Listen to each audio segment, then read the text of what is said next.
In 399 BC, a man stood before a jury of 500 in Athens. His crime? Teaching people to think for themselves. His defense? I know that I know nothing. His name was Socrates. And because he refused to conform, society sentenced him to death. Fast forward to the 20th century. The Milgram experiment, 1961, revealed something chilling. When ordered by an authority figure, ordinary people willingly inflicted pain on strangers. They didn't want to, but they did because someone in a lab coat told them to. What does this tell us? Most people don't think for themselves. They follow orders. They obey. And when they do, they betray the one thing that matters most, their own mind. Nietzsche had a warning: he who cannot obey himself will be commanded. So ask yourself, are you thinking for yourself? Or are you just following? Key idea: most people never question the path they walk. But if you don't choose your own path, someone else will choose it for you. 2.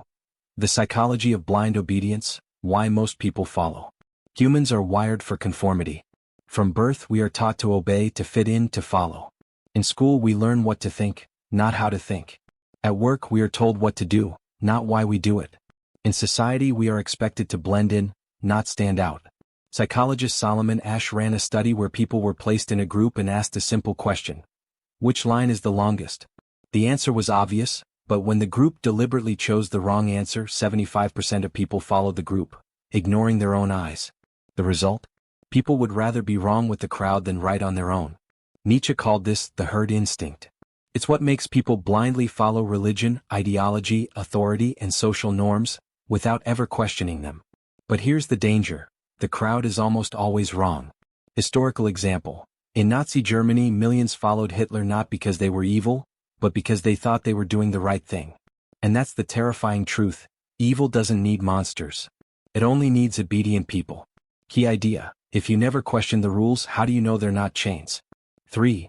The abyss of groupthink, Nietzsche's warning about the herd. In individuals, madness is rare.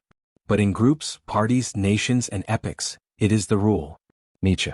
History proves him right. The greatest atrocities were never committed by lone madmen, they were committed by masses who thought they were doing the right thing. The Spanish Inquisition: people tortured and burned others because the church told them to. The witch trials: thousands were executed because the town believed they were possessed. The cultural revolutions: societies turned on their own, imprisoning and executing those who dared to think differently. And today? Social media mobs destroy reputations without evidence. Political parties turn people into enemies. Echo chambers silence any voice that doesn't conform. The herd does not tolerate difference. If you dare to think for yourself, they will attack you. Historical example: Galileo was arrested for saying the earth revolves around the sun, because it challenged the beliefs of the time. And here's the catch: most people think they are free, but they are just slaves to public opinion. Key idea: the moment you let society think for you, you stop existing, you become a reflection of the crowd. 4. The transformation of the self, the power of radical self-trust. So how do you escape the herd? By trusting yourself, fully, completely, without compromise. Nietzsche's philosophy was simple: be the sculptor of your own soul. Stop asking for permission. Stop waiting for validation. Stop living for approval. The greatest minds in history did not follow, they led. Leonardo da Vinci was mocked for his radical ideas, but he trusted himself, and changed the world. Nikola Tesla was ridiculed, but he followed his own vision, and shaped the future. Nietzsche himself was rejected in his time, but today his ideas shape philosophy, psychology, and self-development. Carl Jung called this the process of individuation, becoming your true self by embracing your uniqueness, no matter the cost. Because here's the truth: the price of thinking for yourself is loneliness. But the price of following the herd is your soul. Key idea: there is no blueprint for your life. You must create your own. 5. The final warning: are you just following? How do you know if you're living under others' influence? Here are 3 signs you are still trapped by the herd. You seek approval before making decisions. You avoid saying what you truly think out of fear.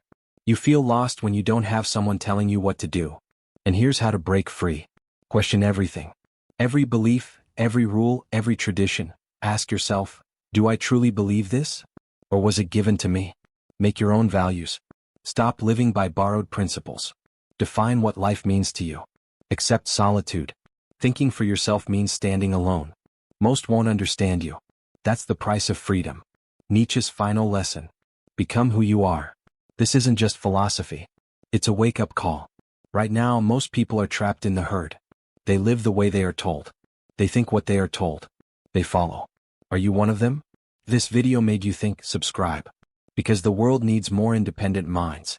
Like, comment, and share. Because the first step to escaping the herd is realizing you're in one.